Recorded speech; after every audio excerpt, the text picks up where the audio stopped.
আসসালামু আলাইকুম। অষ্টম শ্রেণীর শিক্ষার্থীদের আজকের এই ভিডিওতে স্বাগতম। আজকের এই ভিডিওতে আমি তোমাদেরকে তোমাদের যে ইংরেজির নমুনা প্রশ্ন রয়েছে ওই নমুনা প্রশ্নে যে ফর্মাল লেটারটি রয়েছে ওই লেটারটির উত্তর করে দিব এবং এটাও বলে দিব যে তোমরা যদি যে কোনো ফর্মাল লেটারকে লিখতে চাও তাহলে সেই লেটারের ফরম্যাট কি হবে। আমি এই ফরম্যাটটা দেখিয়ে দিব। তোমরা যেই লেটার লিখো না কেন এই ফরম্যাটে তোমরা লিখবা।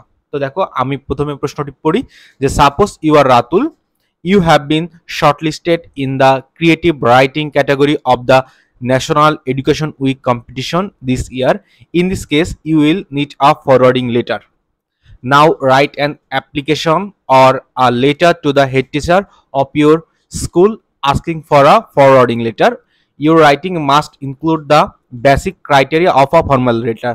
শিক্ষার্থীরা এখানে একটা জিনিস লক্ষ্য করো যে your writing must include the basic criteria of a formal letter. তুমি যে লেটারটি লিখবা সেই লেটারটিতে অবশ্যই ফর্মাল একটা লেটারকে ফর্মাল লেটার হইতে যে সকল গুণ লাগে সেই সকল গুণগুলো থাকতে হবে। ক্লিয়ার?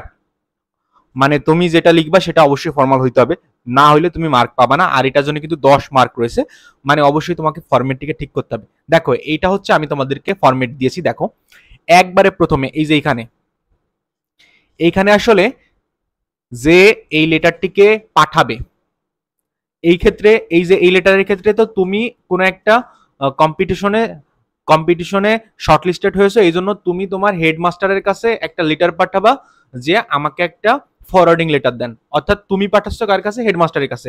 এই ক্ষেত্রে এই যে এইখানে তোমার অ্যাড্রেস, একবারে সর্বপ্রথম তোমার অ্যাড্রেস, এই ক্ষেত্রে তোমার অ্যাড্রেস। বাট অন্য লেটারের ক্ষেত্রে এইখানে হচ্ছে সেন্ডারের অ্যাড্রেস। শিক্ষার্থীরা এখানে এই যে এই জায়গাটায় দেখো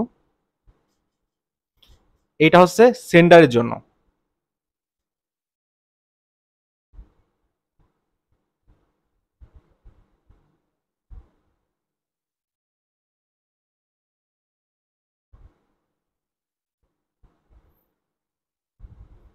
ক্লিয়ার?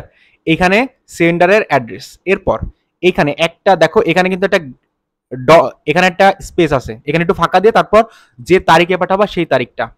আরেকটা জিনিস এখানে আমি মনে হচ্ছে যে এখানটা একটু দাঁড়াও তোমাদের দেখাচ্ছি। এইখান বরাবর একবারে সেম লাইন হইতে হবে। শিক্ষার্থীরা একবারে লাইন আঁকা বাঁকা হওয়া যাবে না, একবারে ওয়ার্ড একবারে সেম জায়গা থেকে শুরু করতে হবে। আমার এখানে মনে হচ্ছে বিটা একটু এই পাশে, যাই হোক তোমাদের বলে দিলাম একবারে সেম জায়গা থেকে শুরু করতে হবে। এরপর ডেট লিখার পর আর একটা স্পেস দেবা, স্পেস দেওয়ার পর এই যে স্পেস দেওয়ার পর বা একটু ফাঁকা দেওয়ার পর এইখানে হচ্ছে তোমরা তো খাতায় লিখবা, তোমাদের ক্ষেত্রে স্পেস বলতে এক লাইন গ্যাপ দেওয়া। এরপরে এইখানে লিখবা তুমি যার কাছে পাঠাচ্ছ তার তার ঠিকানা। দেখো তুমি কার কাছে পাঠাচ্ছ? দা হেড টিচারের কাছে পাঠাচ্ছ। এরপর Chatul high school, Bolmari, Faridpur. Clear?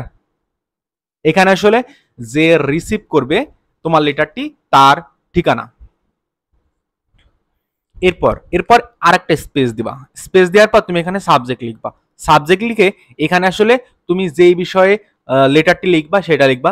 যেমন এই ক্ষেত্রে তোমার লেটারটি হচ্ছে request for forwarding letter for for national education week competition. দেখো এখানে কি ছিল? National education week competition. এই যে এইটা তো তুমি এই যে এই ন্যাশনাল এডুকেশন উইক কম্পিটিশনের জন্যই তো একটা ফরওয়ার্ডিং লেটার চাচ্ছিলে। দেখো এই জন্য এটা বলছে request for forwarding letter for national education week competition. আরেকটা জিনিস, এই সাবজেক্টকে কোনোভাবে বড় করা যাবে না, একবারে টু দা পয়েন্ট হইতে হবে। যা তোমার দরকার ক্লিয়ারলি তাই লিখবা, একটু বেশি লিখবা না, একটু কম লিখবা না। যতটা পারো শর্ট লিখবা, যতটা পারো সংক্ষিপ্ত লিখবা। এমন হইতে হবে মানে কঠিন কিছু লিখতে হবে না, একবারে সহজভাবে লিখতে হবে যাতে সহজভাবে কেউ বুঝতে পারে। ক্লিয়ার? আর ফর্মাল ভাবে লিখতে হবে। এরপর একটা লাইন গ্যাপ দিবা বা স্পেস দিবা, স্পেস দেওয়ার পর এখানে লিখবা রেসপেক্টেড স্যার দিয়ে একটা কমা দিবা। কমা দিয়ে এখানে কিন্তু কোনো গ্যাপ হবে না। এরপর শুরু করবা। এই রেসপেক্টেড স্যার এটাকে বলে স্যালুটেশন।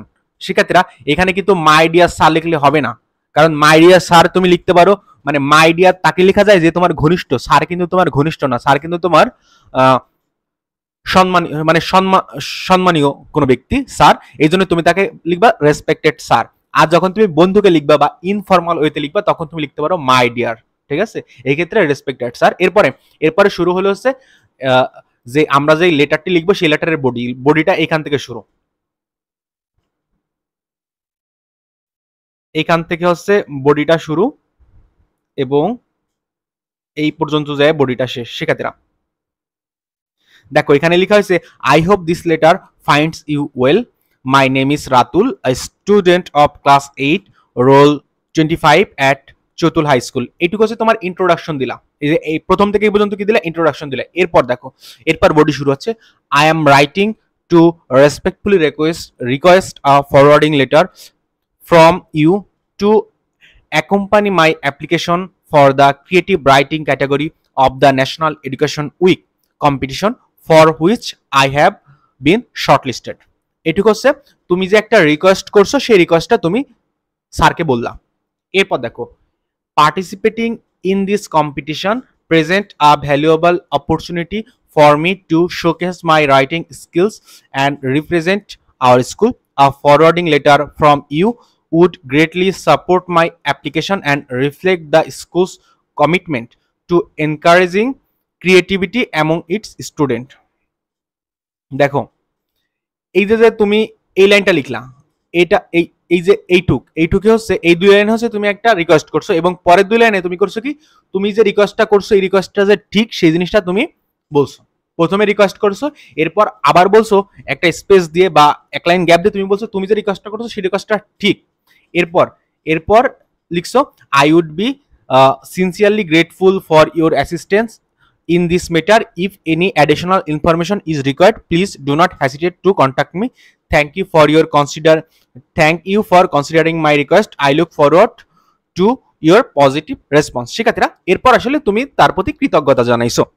প্রথমে তুমি একটা রিকোয়েস্ট করছো, এরপর এক লাইন একটা স্পেস দিয়ে বা এক লাইন গ্যাপ দিয়ে তুমি বলছো যে তুমি যে রিকোয়েস্টটা শুরু করছো, যে রিকোয়েস্টটা করছো সেই রিকোয়েস্টটা আসলে ঠিক। এরপর আরেকটা স্পেস দিয়ে তুমি কি বলছো, তুমি বলছো যে তুমি তার প্রতি কৃতজ্ঞতা জানাইছো। আর এরপর আরেকটা স্পেস দিয়ে তুমি জাস্ট এই লেটারটাকে মানে শেষ করছো যে ইওর সিনসিয়ারলি। এই কৃতজ্ঞতা জানানোর মাধ্যমে কিন্তু তুমি আসলে এই লেটারটার একটা কনক্লুশনও টানছো।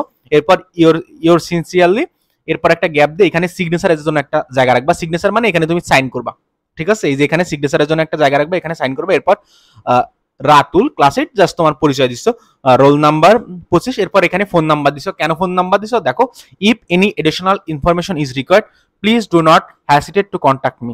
মানে তুমি বলছো যদি আপনার এক্সট্রা কোনো ইনফরমেশন লাগে তো আমার সাথে কোনো রকম দ্বিধাদ্বন্দ্ব ছাড়াই কন্ট্যাক্ট করতে পারেন। তুমি যেহেতু কন্ট্যাক্ট করতে বলছো সেই হিসাবে তুমি একটা এই কন্ট্যাক্ট নাম্বার নিচে দিয়ে দিবা, যেই জিনিসটা দিয়ে তোমার স্যার তোমাকে রিচ করতে পারে। ঠিক আছে, এটা আসলে একটা ফর্মাল লেটারের ফরম্যাট। তো যদি তোমাদের এরপরে কোনো কোশ্চেন থাকে ফর্মাল লেটার নিয়ে তো অবশ্যই আমাকে কমেন্ট করতে পারো। তো সবাই ভালো থেকো, ধন্যবাদ সবাইকে।